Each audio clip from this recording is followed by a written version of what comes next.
दोस्तों, एक ऐसी दुनिया है जहां लोग हर बूंद पानी के लिए तरसते हैं। उन्हें बिना पानी के अपना रोजमर्रा का काम करना पड़ता है। पीने के लिए भी पर्याप्त पानी नहीं मिलता। पर जैसा हमेशा होता है, अमीरों को दुनिया में जितना भी हो किसी समस्या का सामना नहीं करना पड़ता। यहां भी यही हाल है। बड़े निजी कंपनियों ने भूमिगत से पानी निकालने के लिए विशाल मशीनें लगाई हैं। जहां कहीं भी पानी भूमिगत आता है, उसे निकालकर उन शहरों में पहुंचाया जाता है जहां अमीर रहते हैं, जबकि गरीबों को गांवों में ही रहना पड़ता है। इन गरीबों में होम्स परिवार भी शामिल है, जिनके सदस्य हैं पिता अर्नेस्ट, मां कैथरीन, बड़ी बेटी मैरी और छोटे बेटे जेरोम, जो मुश्किल से गुजार बसर कर रहे हैं। अर्नेस्ट के पास एक बड़ा खेत भी था जहां उनके पिता खेती करते थे, पर पानी की कमी के कारण अर्नेस्ट भी खेती नहीं कर पाते। उन्होंने सरकार से कहा कि उनकी जमीन अभी भी उपजाऊ है, यदि पानी मिले तो फसल उगाई जा सकती है, पर किसी ने उनकी बात नहीं मानी। इसलिए अर्नेस्ट ने खुदाई करने का निश्चय किया। सोचते हैं कि शायद उनकी किस्मत चमक जाए, पानी मिल जाए, खेत फिर से हरा भरा हो जाए और फसल बेचकर परिवार की पानी की तंगी दूर हो जाए। एक दिन अर्नेस्ट के खेत में, जहां से पानी निकालने की मशीन लगी थी, दो चोर आते हैं जो मशीन चुराने का प्रयास करते हैं। अर्नेस्ट तुरंत बंदूक लेकर वहां पहुंच जाते हैं। जैसे ही चोरों को पता चलता है कि अर्नेस्ट मौजूद है, वे बहाने करने लगते हैं। कहते हैं, हम बहुत दूर से आए हैं, अगर हमें थोड़ा पानी मिल जाता तो आपकी मेहरबानी होती। लेकिन अवसर देखकर चोर अपनी लुचन वस्तु निकाल लेते हैं ताकि अर्नेस्ट पर गोली चला सके। रोज ऐसे हालात से निपटते हुए अर्नेस्ट तुरंत गोली चलाकर उन चोरों को मौके पर ही मार डालते हैं। अब स्थिति ऐसी हो जाती है कि लोग पानी के लिए एक दूसरे को मारने लगते हैं। अर्नेस्ट अपनी मशीन की जांच करने जाते हैं, पर दयनीय बात यह है कि अब जो थोड़ा पानी निकलता था वह भी खत्म हो चुका है। इसका मतलब है कि अब उन्हें किसी और जगह खुदाई करके मशीन लगानी होगी। अर्नेस्ट अपने बेटे जेरोम के साथ वाटरमैन के पास जाते हैं। वाटरमैन एक ऐसा समूह है जो निजी कंपनी के लिए काम करते हैं। बड़ी मशीनें लगाते हैं जिससे अंदर से पानी निकाला जाए और वो पानी शहरों तक पहुंचाया जाए।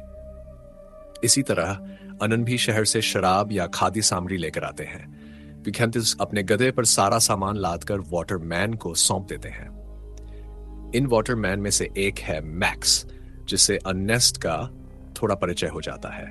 अर्नेस्ट मैक्स से कहते हैं, भाई तुम यहाँ बड़ी मशीन लगाने का काम शुरू कर दिए हो। मेरी की थोड़ी दूर है जहां पहले पानी मिलता था, पर तुम्हारी मशीन लगने से मेरी खेती को पानी नहीं मिल रहा। तुम अपनी मशीनों को कहीं और नहीं ले जा सकते। मैक्स जवाब देते हैं, यह मेरा काम नहीं है, अगर बात करनी है तो हमारे बॉस से बात करो। अर्नेस्ट जानते हैं कि बॉस उनकी बात नहीं सुनेंगे, तो वह अपने छोटे जेरोम के साथ वापस घर लौट जाते हैं। पर जैसे किस्मत की लकीर होती है के वैसे ही अर्नेस्ट को और मुसीबतें झेलनी पड़ती है। सड़क में चलते चलते अर्नेस्ट के गधे का पैर एक पत्थर से टकराकर घायल हो जाता है। गिरते समय गधे के एक पैर में चोट लग जाती है। पहले से प्यास से परेशान गधे की हालत अब और बिगड़ जाती है, तो उसके दुख को समाप्त करने के लिए अर्नेस्ट मजबूर होकर उसे मार देते हैं। उसके बाद अर्नेस्ट एक नीलामी हाउस में पहुंचते हैं जहां पुराने रोबोटों की मरम्मत और बिक्री होती है। अर्नेस्ट ऐसे रोबोट खरीदना चाहते हैं जिससे भविष्य में डिलीवरी का काम आसानी से संभाला जा सके।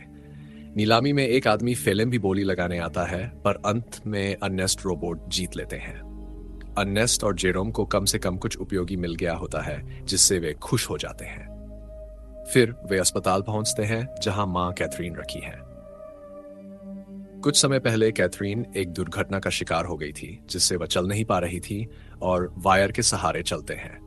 अर्नेस्ट के पास वायर सिस्टम खरीदने के लिए पैसे नहीं होते, तो वे अपने परिवार के साथ अस्पताल जाकर मां से मिलने निकलते हैं। अस्पताल के बाहर अर्नेस्ट एक ऐसे आदमी बॉबी से मिलते हैं जो उनके बहुत करीबी दोस्त है। भले ही बॉबी के पास खुद का घर न हो और वह मानसिक रूप से भी कमजोर हो, अर्नेस्ट अपने पास जो थोड़ा पानी बचा था बॉबी और उसके परिवार को दे देते हैं, क्योंकि उनका दिल बड़ा है।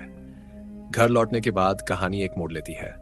अचानक कहानी कहने वाला बताता है, मुझे तुम्हारा रोबोट चाहिए, कुछ जरूरी काम है। अर्नेस्ट को पता चलता है कि फिल्म नंबर 1 ठग रोबोट लौटाने का ढोंग कर रहा है, इसलिए अर्नेस्ट सीधे रोबोट देने से इनकार कर देते हैं। साथ ही यह भी खुल जाता है कि फिलिम और अर्नेस्ट की बेटी मैरी के बीच रिश्ता चल रहा है। अर्नेस्ट ने कई बार मैरी से कहा था कि उसे फिलिम से दूर रहना चाहिए क्योंकि वह अच्छा आदमी नहीं है, पर मैरी नहीं सुनती। फिलिम की वजह से मैरी ने तो अपने पिता से नफरत भी कर ली है। सोचिए, क्या बुरे लोग हमेशा अच्छे लोगों का मुआवजा लेते हैं। शायद मैरी के साथ भी कुछ बुरा ही होगा। आगे चलते हैं। अगले दृश्य में अर्नेस्ट किसी और जगह पानी पाने की उम्मीद में खुदाई कर रहे होते हैं, लेकिन बड़ी मशीनों की पाइपलाइन बिछाने के कारण आसपास का इलाका सूख चुका है, जिससे अर्नेस्ट की उम्मीदें टूट जाती हैं। खुदाई करते हुए वह अपने बेटे जेरोम से बात करते हैं। जब मैं शहर गया था, मैंने एक लड़की देखी। उसके बाल छोटे थे, पर वह देखने में बेहद खूबसूरत लग रही थी। बेटे, तुम बड़े हो गए हो, अगर तुम चाहो तो मुझे उससे मिलवा दो। मुझे नहीं पता हम कितने दिन ऐसे ही गुजर पाएंगे, इसलिए जो पल बचे हैं उन्हें अच्छे से जियो। पिता और बेटे के बीच ऐसे दिल के एहसास होते हैं। घर लौटते ही मैरी अर्नेस्ट से कहती है, पापा मुझे पैसे चाहिए, मैं फिल्म के साथ जा रही हूं, यहां मुझे बहुत तंग आ रहा है।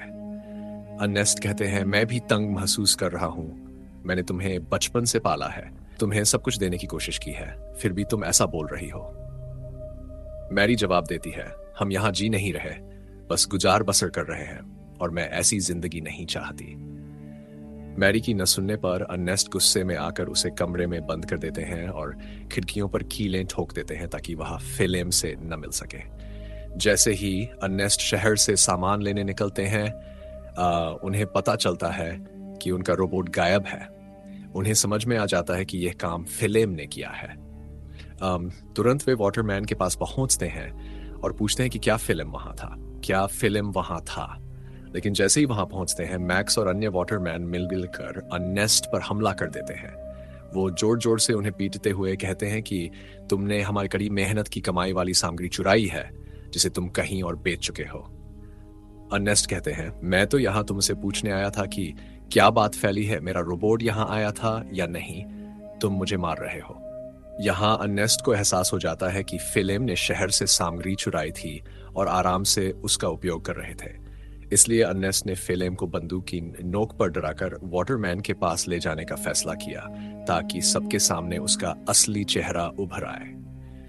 दोस्तों, अब स्थिति इतनी गंभीर हो जाती है कि अर्नेस्ट पहले से ही थक चुके होते हैं और साथ ही पानी भी खत्म हो चुका होता है। फिल्म अर्नेस्ट को बहकाने की कोशिश करते हुए कहता है कि उसने आपूर्ति में से कुछ शराब पी ली थी और थोड़ी बची हुई है। वह कहता है, अगर तुम सहमत हो तो हम दोनों मिलकर उस बची शराब को बांट लेते हैं। आखिर वाटरमैन क्या करेगा? वह मुझे मारेगा, पर अगर हम नहीं पिएंगे तो प्यास से मर जाएंगे। अर्नेस्ट सहमत हो जाते हैं, पर जैसे ही बात आगे बढ़ती है, फिल्म अर्नेस्ट को रस्सी में बांधकर जोर जबरदस्ती शराब उन्हें मुंह में डाल देता है। ऐसा करके दिखाना चाहता है कि सामग्री चुराने का अपराध वही करता है। इसी के साथ अर्नेस्ट को पीटा मारकर रोबोट के साथ रस्सी बांध दिया जाता है, ताकि सबको यह विश्वास हो जाए कि रोबोट ने ही अर्नेस्ट पर हमला कर उनकी जान ले ली। अगले दृश्य में जेरोम अपने पिता की मौत के बाद गहरे दुख में बैठा है। वह रोबोट को तोड़ने की कोशिश करता है, मानते हुए कि उसी ने उसके पिता की हत्या कर दी, पर फिल्म उसे रोकता है। फिल्म कहता है, रोबोट तोड़ने से हमें क्या मिलेगा?